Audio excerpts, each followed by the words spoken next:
Who is that that's coming? Another food is here.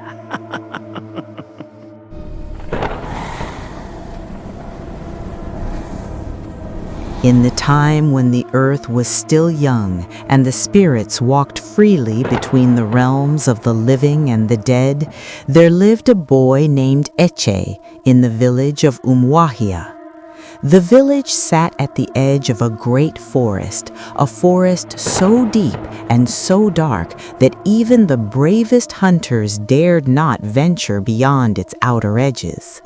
The people wore wrappers made from animal skins, leopard for the wealthy, antelope for the common folk, and they lived according to the old ways, the ways of their fathers and their fathers' fathers.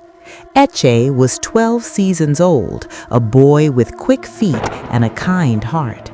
His mother, Adaize, had raised him alone since his father joined the ancestors 3 reigns ago. She loved him more than the air she breathed, and she feared for him constantly, for Eche had one great weakness: he would not listen. "Eche, my son," she would say each morning, "do not go into the deep forest. The elders speak truth when they warn us. There are things in that forest that should not be disturbed." But Eche would laugh and say, "Mama, those are just stories told to frighten children. I am no longer a child. I am a hunter now, and the forest holds the best game." On this particular day, when the sun hung high in the sky like a burning stone, Eche took his hunting spear and his pouch of white stones, special stones he had collected from the river, each one smooth and bright, and he ventured deep into the forest, deeper than he had ever gone before. The forest grew darker as he walked. The trees here were ancient, their branches twisted like arthritic fingers, reaching toward a sky they could no longer see. The air was thick and still, and even the birds had fallen silent. Eche felt a coldness creep into his bones, but his pride would not let him turn back. Then he saw her. In a small clearing, where no clearing should have been, stood an old woman. Her skin was like dried leather left too long in the sun, wrinkled and gray. She wore a wrapper of animal skin so old it had lost all color, and her eyes were like 2 black stones dropped into pools of yellow water. At her feet sat a clay pot filled with water. Eche stopped, his spear held loosely in his hand. Something was not right.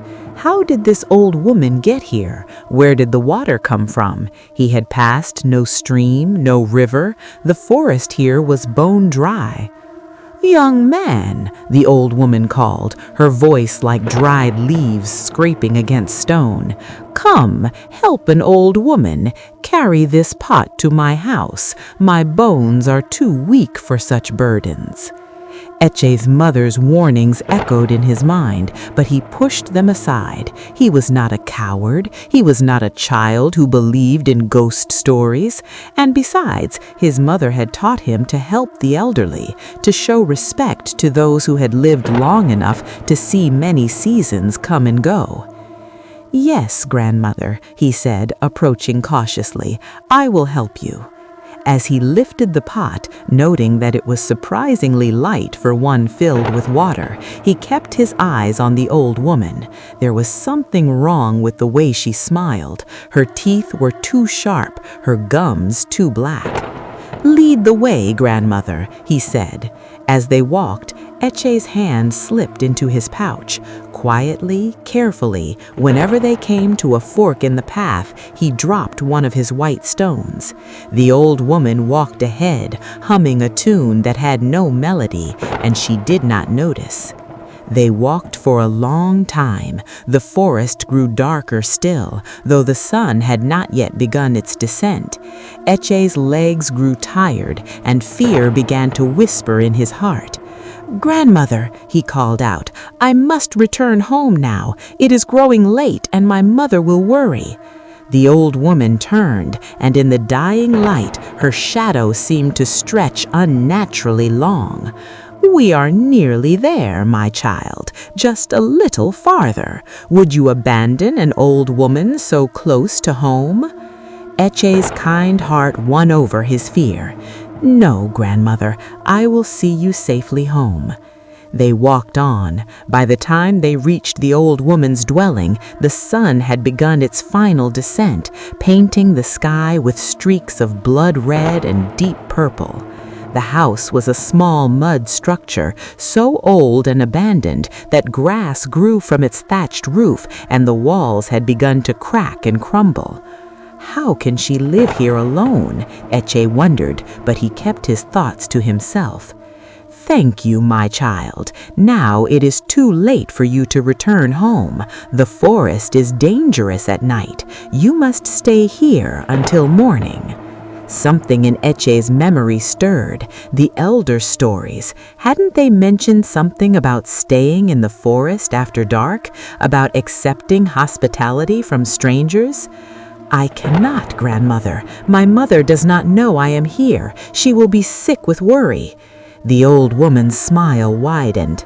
"If you leave now, you will not reach your village until the middle of the night. Is that not worse? Stay here. In the morning, you will go home safely."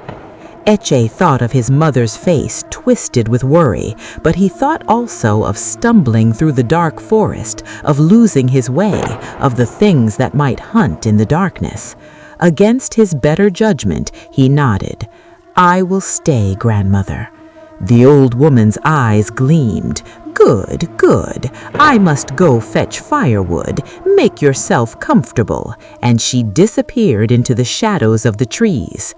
Meanwhile, in the village of Umuahia, Adaise ran from house to house, her wrapper flying behind her like the wings of a desperate bird. "Have you seen Eche? Have you seen my son?" Most shook their heads, but two young boys playing near the forest edge looked up. "Mama Eche, we saw him. He went into the forest, the deep part." Adaise's scream pierced the evening air. Without hesitation, she ran to the Dibia Okoye, the village's spiritual guide and healer. The Dibia was an old man, his face marked with tribal scars, his body draped in animal skins adorned with cowries and bones that clattered when he moved. "Dibia, Dibia Okoye!" Adaise burst into his compound, falling to her knees. My son is in the forest, the deep forest." The Dibia's face grew grave. He led her inside his shrine, where the skulls of animals lined the walls and the smell of herbs hung heavy in the air. He brought out his divination bones, cast them upon a raffia mat, and began his incantations. "Chineke, the great creator, reveal to me the path of this child. Amadiocha, God of thunder, show me where he walks. Ani, our Mother Earth, speak through these bones." The bones fell in a pattern that made the Dibia's breath catch in his throat. "Your son," he said slowly, "is in the house of the witch. The forest witch has captured him. Even now the creatures of darkness gather. They plan to feast on him when the moon reaches its highest point."